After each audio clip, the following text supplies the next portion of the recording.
Today we will talk about current measurement. How to measure the current. Current, how current is measured. ठीक है, current को हम कैसे major करते हैं या करंट को कैसे मेजर किया जाता है. ठीक है, ओशन करंट की बात हम करेंगे, वो कैसे मेजर किया जाता है. डिफरेंट टाइप्स है, जो मैनुअल तरीका से भी करते हैं. उसमें जो सिलेबस में दिया हुआ है डायरेक्ट और इनडायरेक्ट मेथड. ठीक है, कैसे हम करंट को मेजर करते हैं. ठीक है, जो हम जो पहला जो करंट को मेजरमेंट करेंगे उसका स्पीड जो मापेंगे मैनुअल की तरह से, वो डायरेक्ट मेथड है. और बाकी जो जितने भी जिसमें हमको इंस्ट्रूमेंट की जरूरत होगी, बाकी जो वो सब इनडायरेक्ट मेथड है. ठीक है, पहले हम बात करेंगे कि करंट को मेजर करने के लिए हमें क्या क्या जरूरत पड़ता है, क्या क्या चीज चाहिए. ठीक है, the simplest method of determining the velocity of a current involve an observer. एक ऑब्जर्वर चाहिए जो ऑब्जर्व करता है. दूसरा क्या चाहिए, ए फ्लोटिंग ऑब्जेक्ट जो ड्रिफ्ट करता है, ड्रिफ्टर. ठीक है, एक फ्लोटिंग ऑब्जेक्ट चाहिए और ड्रिफ्टर चाहिए. और तीसरा चाहिए टाइमिंग डिवाइस, जिससे हम टाइम मेजर कर पाए. क्या क्या चाहिए, एक ऑब्जर्वर जो कि ऑब्जर्व करेगा, दूसरा एक ड्रिफ्टर चाहिए, फ्लोटिंग कोई ऑब्जेक्ट चाहिए, और तीसरा टाइमिंग मशीन चाहिए, टाइमिंग डिवाइस चाहिए. इसको कैसे मेजर करते हैं, फर्स्ट क्या करेंगे, जो ऑब्जर्वर है, मान लो हम मेजर कर रहे हैं तो हम ऑब्जर्वर हैं, या जो मेजर कर रहा है वो ऑब्जर्वर है. वो ऑब्जर्वर क्या करेगा, किसी एंकर्ड शिप मतलब जो शिप रुका हुआ है, एंकर्ड है, उसमें क्या करेगा, वो जो फ्लोटिंग ऑब्जेक्ट है जिसको हम ड्रिफ्टर बोलते हैं, ड्रिफ्टर को डालेगा. ड्रिफ्टर क्या करेगा, ड्रिफ्ट करेगा, उस पर फ्लोट करेगा. फ्लोट करके मान लो अ, यहाँ से यहाँ आया. ठीक है, यहाँ से यहाँ आया, तो हम ये डिस्टेंस माप लेंगे और उस डिस्टेंस को कवर करने में कितना टाइम लगा वो माप लेंगे. डिस्टेंस भी है आपके पास, टाइम भी है, स्पीड निकल जाएगा. कैसे निकलेगा स्पीड, वो डिस्टेंस डिवाइड बाय टाइम. इतना, मान लो 2 मीटर है, 2 मीटर में कितना सेकंड लगा उसको डिवाइड करोगे उतना मीटर पर सेकंड. तो ये उसका करंट का स्पीड बता देगा. ठीक है, करंट का स्पीड हम इस तरह से माप सकते हैं. कैसे, एक ऑब्जर्वर जो कि एक एंकर्ड शिप पर है, वो क्या करेगा, एक ऑब्जेक्ट को डालेगा, ड्रिफ्टर को, और उसके द्वारा तय की गई दूरी किसी डायरेक्शन में जिधर करंट होगा उधर ही दूरी तय करेगी. तो वो मान लो वो एक यूनिट टाइम में, एक मान लो 1 सेकंड में चाहे 1 मिनट में कितना दूरी तय किया, उसके आधार पे हम उसका करंट का स्पीड जान सकते हैं. ये है पहला मेथड. ठीक है, इस तरह से मेथड से हम माप सकते हैं. अब ocean current typically are measured in knots. अब जो यूनिट है मेजरमेंट का, जो करंट का मेजरमेंट का जो यूनिट है वो है नोट. और नोट क्या है, term knot in reference to current is defined as 1 nautical mile per hour. 1 knot बराबर 1 नॉटिकल माइल पर आवर. अगर हम कहते हैं 1 नॉट, तो उसका मतलब हुआ 1 nautical mile per hour. 1 hour में जो है वो करंट जो कवर करेगा दूरी, वो 1 नॉटिकल माइल. और माइल और नॉटिकल माइल में क्या डिफरेंस है, 1 nautical mile is equal to 1.15 miles. ठीक है, नॉटिकल माइल थोड़ा सा ज्यादा होता है माइल्स से. ठीक है, 1 nautical mile equal to 1.15 miles, and that is equal to 1.85 kilometre. So 1 nautical mile is equal to 1.85 kilometer, and so 1 knot equal to 1.15 miles per hour and 1.85 kilometre per hour.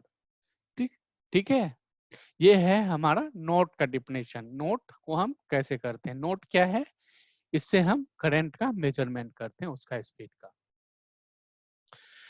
दूसरा method है shallow water drifter. नाम से स्पष्ट है, shallow water drifter. ये कहाँ पे use होगा, सेलो वाटर में. तो शोर के किनारा जो है, किनारे के आसपास जो है, जहाँ पे पानी कम है। इसका इसलिए नाम है सेलो वाटर ड्रिफ्टर। इसमें क्या होता है, it is an instrument design to measure wind driving surface current. जो विंड से जो सरफेस करंट जनरेट होता है, उसके स्टडी करने के लिए हम सेलो वाटर ड्रिफ्टर यूज करते हैं। इसमें 4 कंपोनेंट होते हैं। What are those? First is body, second is sail, third is float, and fourth is data collection और ट्रांसमीटर पैकेज। ये 4 पार्ट होते हैं सेलो वाटर ड्रिफ्टर के। ठीक है, ये देख लो, ये जो डायग्राम है ये है सेलो वाटर ड्रिफ्टर। ठीक है, अब देखो ये जो है ये बॉडी पार्ट है और इसमें ऊपर पे ट्रांसमीटर लगा हुआ है, जो जिसको बोलते हैं ट्रांसमीटर पैकेज, जिसमें हम डाटा कलेक्शन करते हैं, डाटा कलेक्शन। और ये जो है फ्लोट है। ठीक है, ये फ्लोट है। और ये जो है सेल का पार्ट है, ये जो देखो ये नेट जो लगा हुआ है, ये सेल के पास सेल का पार्ट है। ये ओवरऑल ये क्या करता है, सरफेस पे ड्रिफ्ट करता है। ठीक है, अब हम बॉडी क्या है, the body which is a water proof tube. जो बॉडी हमने दिखाया, ये देखो, ये जो हमारा बॉडी है, ये बॉडी जो है क्या है, एक ट्यूब है जो कि वाटर प्रूफ है। ठीक है, होल्ड्स, और उसके ऊपर पे क्या है, हमारा ट्रांसमीटर पैकेज है। और सेल क्या है, हमने बताया, जो 4 पेयर जो है एक्सचेंज जो हुआ है बॉडी से, उसमें जो क्लोथ है वो है सेल। ठीक है, इसके अलावा उसमें क्या है, 4 फ्लोट है। हमने देखा, ये देखो फ्लोट, ये जो 4 है फ्लोट, ताकि ये अंदर ना जाए। हम इससे क्या मेजर कर रहे हैं, सरफेस करंट हम मेजर कर रहे हैं। ठीक है, तो ये जो फ्लोट लगा है इसकी वजह से ये डूबेगा नहीं। ठीक है, अब दूसरा जो है, ये हो गया। अब दूसरा जो है यह डीप ओशन ड्रिफ्टर, जिसको बोलते हैं प्रोफाइलिंग फ्लोट भी बोलते हैं। ठीक है, ये क्या है, profiling floats are program to sink to a particular depth. इसको जो है पर्टिकुलर डेप्थ पर श्रिंक करने के लिए इसमें लगाया जाता है, इंस्ट्रूमेंट लगाया जाता है, ताकि पर्टिकुलर टाइम पीरियड में ये स्पेसिफिक डेप्थ पे इसको लगाया जाता है। ठीक है, इसमें जो डेप्थ पे लगाया जाता है उस डेप्थ को बोलते हैं पार्किंग डेप्थ। ठीक है, जो पर्टिकुलर डेप्थ पे इसको लगाया जाता है उसको बोलते हैं पार्किंग डेप्थ। इसमें क्या करते हैं, एक साइकिल की तरह, फर्स्ट जो है वो एक पर्टिकुलर डेप्थ के पास ड्रिफ्ट करके एक पर्टिकुलर डेप्थ के पास आता है, फिर वो और नीचे जाता है, फिर हम उसको ऊपर करते हैं।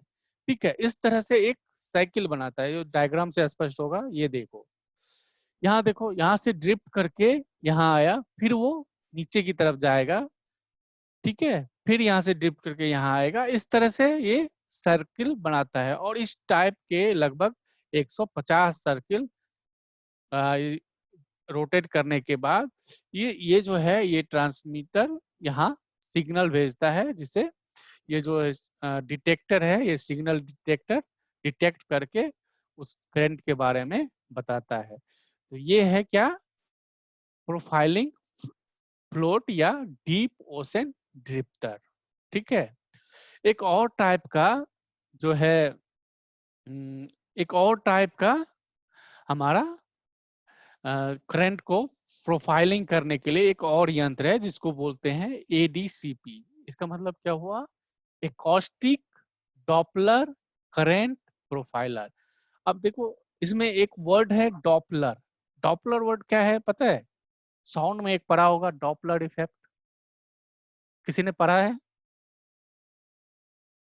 कोई बताओ क्या है डॉपलर इफेक्ट, कोई बता सकते हो?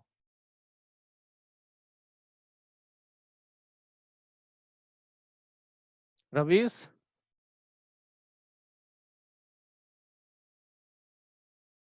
रवीश, अब कोई नहीं बोलेगा। अरे हाँ, नहीं पता है तो बोलो ना, नहीं पता है।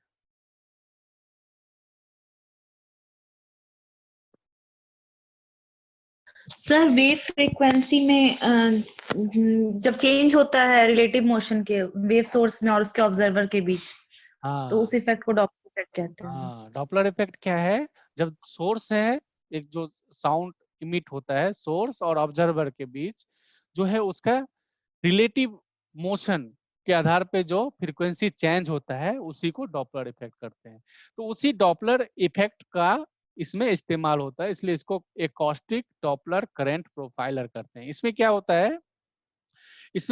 है, जो साउंड सोर्स होता है वो इमिट करता है साउंड, और वो एक पर्टिकुलर जो अब मान लो जो करंट है उसमें जो पार्टिकल होता है उससे वो टकराता है और रिटर्न होता है। ठीक है, अगर वो हमारी तरफ आ रहा है, वो जो पार्टिकल अगर करंट हमारी तरफ आ रहा है, मतलब क्लोज, हमारे क्लोज आ रहा है, तो वो उससे उसका फ्रीक्वेंसी ज्यादा होता है जब वो उससे टकराता है, और अगर दूर जब जा रहा है तो उसका फ्रीक्वेंसी कम होता है। इसके आधार पे करंट का डायरेक्शन और करंट का स्पीड मेजर करते हैं। तो ये डॉपलर इफेक्ट पे बेस्ड है। इसको क्या बोलते हैं? एडीसीपी, मतलब हुआ एकॉस्टिक डॉपलर करंट प्रोफाइलर। ठीक है, इसका मेन प्रिंसिपल जो है डॉपलर इफेक्ट पर बेस्ड है। इसमें क्या होता है, an ADCP is usually equipped with 4 acoustic transducer. अब 4 ट्रांसड्यूसर चारों डायरेक्शन में होता है। ठीक है, और ये साउंड को इमिट करता है, और पर्टिकुलर जो ये साउंड है ये फिर किसी पार्टिकल जो अगर वो सामने आ रहा है उससे जो टकरा के फिर जो लौटता है वो ज्यादा फ्रीक्वेंसी में लौटता है।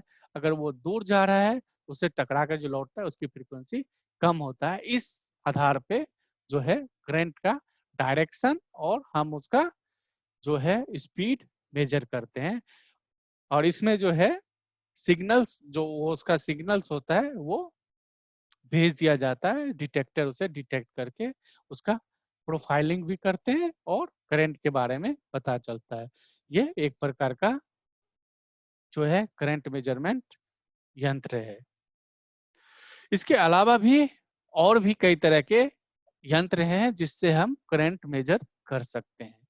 उसमें से एक है Ekman current meter. Ekman current meter generally जो है प्रोपेलर और हॉरिजेंटल व्हील्स में लगा होता है। जो हमारा शिप अंदर जाता है समुद्र में, उसमें ये जनरली लगा होता है। एकमान करंट मीटर जो है वो उसके करंट का डायरेक्शन और करंट का स्पीड बताता है। इसके अलावा है सोर्ड बेस करंट मीटर।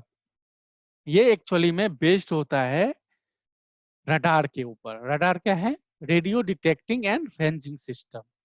ठीक है, इसमें भी जो डॉपलर इफेक्ट है उसी के आधार पे ये काम करता है। ये शोर बेस्ड करंट मीटर। इसमें भी अगर वो शोर के पास जा रहा है, शोर की तरफ से जा रहा है, तो वो पार्टिकल जो है फ्रीक्वेंसी ज्यादा होगा पार्टिकल से टकराने के बाद, और अगर शोर से दूर जा रहा है तो वो क्या होगा, जो पार्टिकल से टकराने के बाद जो उसकी फ्रीक्वेंसी कम होगी। ये एक प्रकार का करंट मीटर है। ठीक है,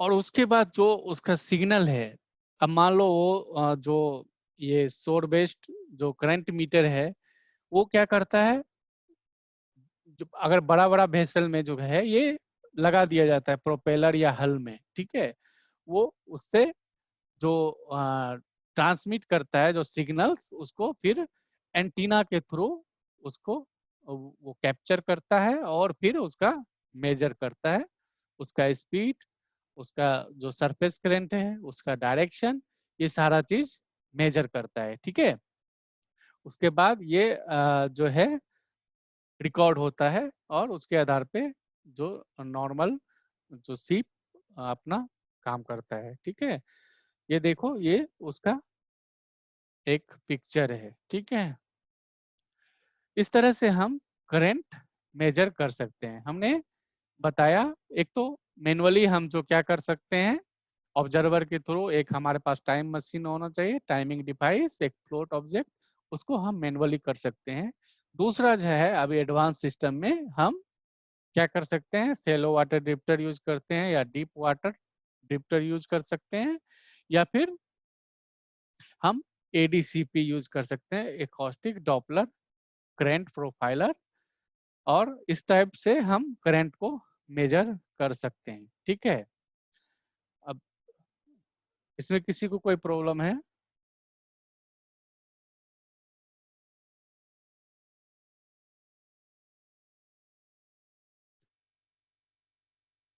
किसी को कोई प्रॉब्लम है? No sir. करंट में एक जो एकमांस स्पाइरल एक चीज है, उसमें एकमांस स्पाइरल किसी ने पढ़ा है? एकमांस स्पाइरल पढ़ा है किसी ने? No sir. क्यों नहीं पढ़ा?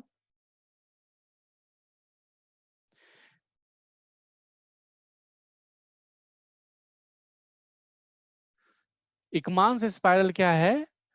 जब देखो ऊपर वाला जो सरफेस वाला जो ये है, सरफेस वाला जो ऊपर वाला जो सरफेस वाला जो करंट है, ठीक है, वो क्या करता है, ऊपर से जाता है, ठीक है, उसका स्पीड ज्यादा होता है। उसके बाद जो उसके नीचे वाला लेयर होता है, उसमें फ्रिक्शन होता है, ठीक है, क्योंकि वो ऊपर जा रहा है और वो ऐसे घूम के आता है, तो वो फ्रिक्शन के कारण जो नीचे वाला जो ऊपर वाला के बाद जो नीचे वाला जो पोर्शन है वाटर का जो लेयर है, उसका स्पीड थोड़ा कम होता है। फिर नीचे जाने से उसका स्पीड और कम होता है, फिर नीचे जाने से उसका स्पीड और कम होता है। तो जब मान लो हवा चलता है, तो जिस डायरेक्शन में हवा चलता है, जहां से वो ऊपर वाले सरफेस से जहां टकराता है, उसके 45 डिग्री डायरेक्शन पे वाटर जो मूव करता है, करंट का जो है मूव करता है। और जो ये जो है वो धीरे धीरे धीरे धीरे धीरे धीरे उसका जो फ्रीक्वेंसी है, उसका जो ताकत है, वो घटते जाता है, कमजोर पड़ता है, क्योंकि फ्रिक्शन जो काम करता है लेयर बाय लेयर। ठीक है, उसी से एक डायग्राम का निर्माण होता है, स्पाइरल टाइप का, उसको बोलते हैं एकमांस स्पाइरल। जो पूरा करंट है उसमें एकमांस स्पाइरल ही जो है, और थोड़ा सा है समझने वाला। बाकी जो है जैसे है कौन सा करंट कहाँ है, कौन सा करंट किधर से किधर बहता है, उसमें पर्टिकुलर नेम है। ठीक है, सब करंट का। अब मान लो तुम्हें कोई करंट के बारे में पूछ दे, कि जैसे पूछेगा तुम्हें कि कोई करंट है जो कोई करंट है, मान लो पूछ दिया कि नॉर्थ पैसिफिक में कौन सा स्पेसिफिक करंट बहता है, वो 4 करंट का नाम दिया हुआ है। ठीक है, या फिर साउथ पैसिफिक में कौन सा स्पेसिफिक करंट है, या इंडियन ओशन में कौन सा करंट है। तो इस टाइप से भी क्वेश्चन पूछ सकता है। तो उसमें क्या करोगे, उसमें जो डायग्राम को देखोगे पता चलेगा कौन सा करंट कहाँ है। और अगर डायग्राम से पता नहीं चलेगा, तो डायग्राम के बाद जो लिखा हुआ है, जो टेक्स्ट में दिया हुआ है, वो पढ़ोगे, वो पता चलेगा। ठीक है, कौन सा करंट किधर है, और डायग्राम को थोड़ा माइंड में रखोगे, कौन सा करंट किधर से जाता है। ठीक है, उसके अलावा एक और प्रकार का करंट है ईडी करंट। ठीक है, ईडी करंट जो है वो विपरीत डायरेक्शन में चलता है। ठीक है, अब मान लो करंट जा रहा है सीधा, ठीक है, अब कोई ऑब्स्टेकल आ गया, ठीक है, कोई ऑब्स्टेकल आया, तो उसकी वजह से क्या है, करंट विपरीत हो जाता है। मान लो इधर से करंट जाना चाहिए और एक और करंट इधर से हो गया, वो ड्यू टू ऑब्स्टेकल के कारण। तो वो करंट का जो कि प्रॉपर डायरेक्शन में नहीं जाके अपोजिट डायरेक्शन में आता है, उसको बोलते हैं ईडी करंट। ठीक है, ईडी करंट। ठीक है, उसके अलावा जो आपको पढ़ना है और एक पढ़ना है आपको ई एल नीनो। ठीक है, ई एल नीनो हम पढ़ाएंगे। ठीक है, उसके बाद एक है मिक्सिंग ऑफ वाटर, अपवेलिंग और श्रिंकिंग। ठीक है, डेंसिटी डिफरेंस के कारण जो है नीचे का पानी जो है ऊपर आता है, ऊपर का पानी नीचे जाता है। क्यों होता है ऐसा? अब वो क्यों होता है, क्योंकि मान लो डेंसिटी डिफरेंस होने के बहुत सारे रीजन है। डेंसिटी डिफरेंस में क्या होगा, जिसका लोअर डेंसिटी है वो ऊपर रहेगा, जिसका हायर डेंसिटी है वो नीचे आएगा। ये डेंसिटी अब डिफरेंस हो गया तो जो अब मान लो लोअर डेंसिटी वाला जो नीचे वाला पानी है वो ऊपर आएगा, और ऊपर वाला जो हायर डेंसिटी वाला है वो नीचे जाएगा। तो ये जो प्रोसेस है उसको बोलते हैं अपवेलिंग। अपवेलिंग का बहुत सारा एडवांटेज है। अब एडवांटेज क्या है, अब इसके कारण जो है एक सर्कुलेशन होता है, उसकी वजह से न्यूट्रेंट का डिस्ट्रीब्यूशन होता है।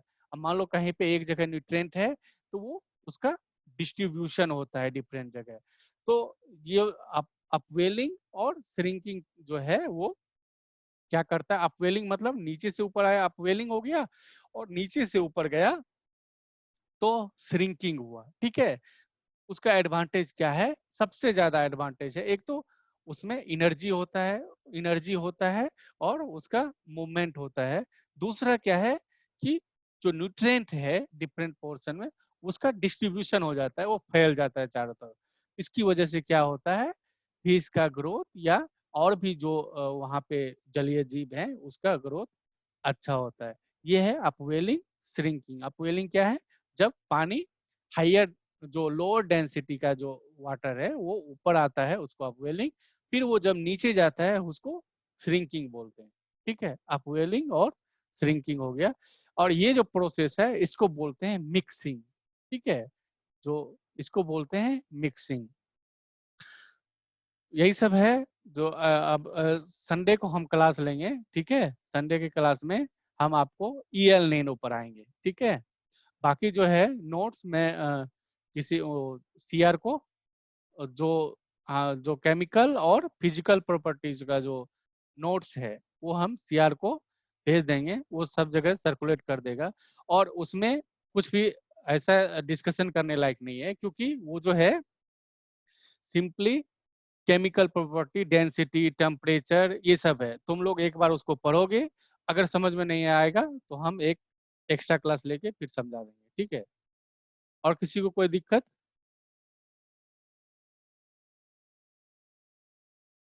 No sir. चलो ठीक है, thank you. Thank you sir. Thank you sir.